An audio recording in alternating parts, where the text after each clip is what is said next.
কেন্দ্রীয় এজেন্সি দ্বারা তৃণমূল কংগ্রেসের আইটি অফিসে রেডের প্রতিবাদে বুধবার বালুরঘাট বিক্ষোভ মিছিল করা হয়। রাজ্য জেলা নেতৃত্ব এবং দলের সর্বভারতীয় সাধারণ সম্পাদক তথা বালুরঘাটের সাংসদ অভিষেক বন্দ্যোপাধ্যায়ের নির্দেশে এই কর্মসূচির আয়োজন করা হয়। বালুরঘাট শহর তৃণমূল কংগ্রেস কমিটির উদ্যোগে বৃহস্পতিবার বিকেল 3:30টায় বালুরঘাট হাই স্কুল ময়দান থেকে বিক্ষোভ মিছিল শুরু হয়। মিছিলে জেলা ও সহ নেতৃত্ব, নির্বাচিত জনপ্রতিনিধি, ছাত্র যুব সংগঠন, মহিলা কর্মী, শিক্ষক, আইএনটিটিইউসি, এসএসকে, অঙ্গনওয়াড়ি কর্মী সহ তৃণমূল কংগ্রেসের বিভিন্ন শাখা সংগঠনের নেতা কর্মীদের উপস্থিত ছিল। শহরের প্রতিটি ওয়ার্ডের সভাপতি এবং কনভেনারদের পাশাপাশি দলের সর্বস্তরের কর্মী সমর্থকদের উপস্থিতিতে এই বিক্ষোভ কর্মসূচি সফল হয় বলে মন্তব্য করে আয়োজকরা।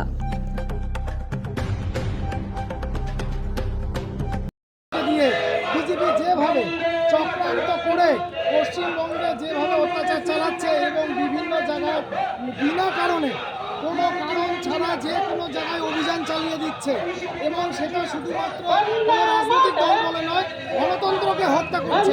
তেমনি ঠিক তেমনিভাবে আজকেও কেন্দ্রীয় এজেন্সিকে দিয়ে অগণতান্ত্রিক উপায়ে হট করে আমাদের যে দলের এজেন্সি সেখানে তারা অভিযান চালিয়েছে। এই সেই তার প্রতিবাদে আজকে বালুরঘাট শহর তৃণমূল কংগ্রেসের তরফ থেকে এখানে আমাদের শোভাযাত্রা বেরিয়েছে।